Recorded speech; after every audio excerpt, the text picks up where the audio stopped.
रामगढ़ नाम का एक गांव था। उस गांव में सरिता नाम की एक महिला रहा करती थी। वो ठेले में अपने समोसे की दुकान को लगाया करती थी और उसके समोसे खाने को गांव वाले सभी लोग आया करते थे।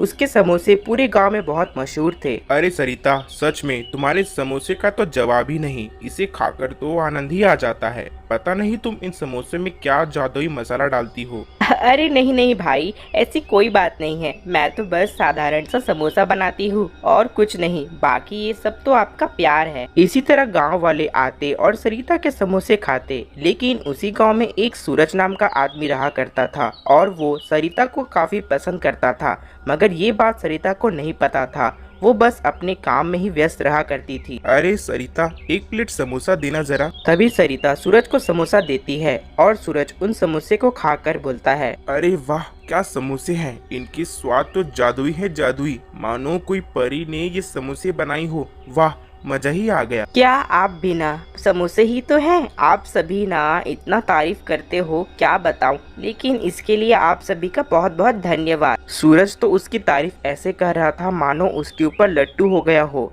इन सभी से अनजान सरिता तो अपनी दुनिया में मग्न थी। इसी तरह से सरिता का काम चल रहा था और फिर कई दिन बीत जाते हैं। फिर एक दिन सरिता रोज की तरह अपना दुकान खोलती है और समोसे बेचती है और सूरज उसके ऊपर अपना नजर बनाया रखा होता है। फिर शाम को सरिता अपना काम खत्म करके अपने घर जा रही होती है। तभी सूरज भी उसका पीछा कर रहा होता है।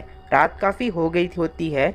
तभी सूरज सरिता के सामने आता है। अरे सरिता, जरा एक बात कहनी थी तुमसे। 1 मिनट रुकना तो। अरे सूरज, तुम्हें क्या हुआ? अचानक से तुमने मुझे क्यों रोका? मैंने तो अपनी दुकान को कब का बंद कर दिया है। अरे ऐसा कुछ नहीं है, मुझे तुमसे कुछ जरूरी बात कहनी थी। हाँ हाँ बोलो, क्या बात है? दरअसल मैं तुम्हें ये कहना चाहता था कि मैं तुमको पसंद करने लगा हूँ और मैं तुमसे शादी करना चाहता हूँ। क्या?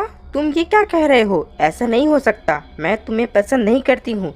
तुम मुझे जाने दो, मेरा रास्ता छोड़ो। अरे सरिता, तुम मेरी बातें क्यों नहीं समझ रही हो? मैं तुम्हें चाहता हूँ, तुम मेरी बातों को समझो। सूरज, मैं तुम्हें कई बार कह रही हूँ, तुम मेरा रास्ता छोड़ो बस और मुझे जाने दो। लगता है तुम ऐसे नहीं मानोगी। अगर तुम मेरी नहीं हो सकती तो किसी और की भी नहीं हो सकती। तभी सूरज एक चाकू निकालकर उसका हत्या कर देता है और सरिता दर्द से तड़प रही होती है। नहीं नहीं सूरज, तुमने सही नहीं किया। ये तुमने क्या किया? मैंने तुम्हारा क्या बिगाड़ा था? नहीं नहीं। तभी सरिता तड़पते हुए वहीं मर जाती है और सूरज वहां से चला जाता है और सरिता वहीं पड़ी होती है। तभी सरिता की आत्मा एक चुड़ैल में बदल जाती है और वो बदले के गुस्से में होती है।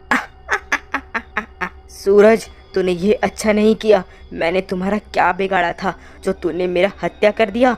और मैं अब अपना समोसे का दुकान कैसे लगाऊंगी? मगर अब तू मुझसे नहीं बचेगा। तूने क्या सोचा कि मैं तुझे ऐसे ही जिंदा छोड़ दूंगी? फिर अगली सुबह चुड़ैल सरिता के रूप में आकर अपना दुकान खोलती है और अपने समोसे फिर से बेचने लगती है और किसी को भी उसके ऊपर शक नहीं होता है। इसी तरह से सरिता अपना काम कर रही होती है। तभी सूरज वहां आ जाता है और वो इतनी भीड़ को देख चौंक जाता है। तभी वो सरिता को देखता है। उसे देख वो डर जाता है। अरे, कल तो मैंने सरिता को मार दिया था, मगर वो आज फिर से यहाँ पर कैसे? कहीं मैं ये सपना तो नहीं देख रहा हूँ? ये क्या हो रहा है मेरे साथ? तभी सरिता सूरज को दूर से देख लेती है और उसे गुस्से में देख रही होती है, मगर वो उस समय कुछ नहीं करती है। फिर उसी रात सूरज कहीं जा रहा होता है। तभी वहीं चुड़ैल सरिता के रूप में खड़ी होती है। सूरज उसे दूर से देखता है और उसके पास चला जाता है। अरे सरिता, तुम यहाँ कैसे? तुम तो कल मर गई थी और तुम वापस से कैसे जिंदा हो गई? अरे किसने कहा मैं मर गई थी? मैं तो अभी भी जिंदा हूँ।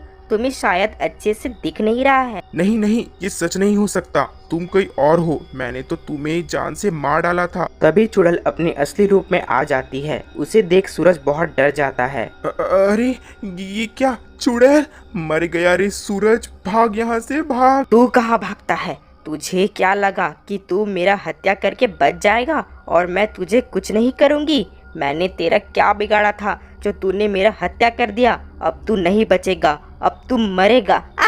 तभी चुड़ैल उसे अपने हथियार से मार देती है और सूरज वहीं तड़प रहा होता है। अरे सरिता, मुझे माफ कर दो। मैं तुमसे माफी मांगता हूँ। मुझे बचा लो मुझे। तुझे माफी कभी नहीं मिलेगी, तू मर। तभी सूरज वहीं मर जाता है और चुड़ैल वहां से गायब हो जाती है। और अगले दिन पहले की तरह से चुड़ैल सरिता के रूप में वापस से समोसे बेचने लगती है और ये बात किसी को भी नहीं पता चलता है। आपको हमारी यह कहानी कैसी लगी कमेंट कर जरूर बताएं और ऐसी ही मज़ेदार कहानी देखने के लिए हमारे YouTube channel dream Hindi Toons को सब्सक्राइब करें, लाइक करें और शेयर करें। मिलते हैं आपको अगली कहानी के साथ, तब तक के लिए धन्यवाद।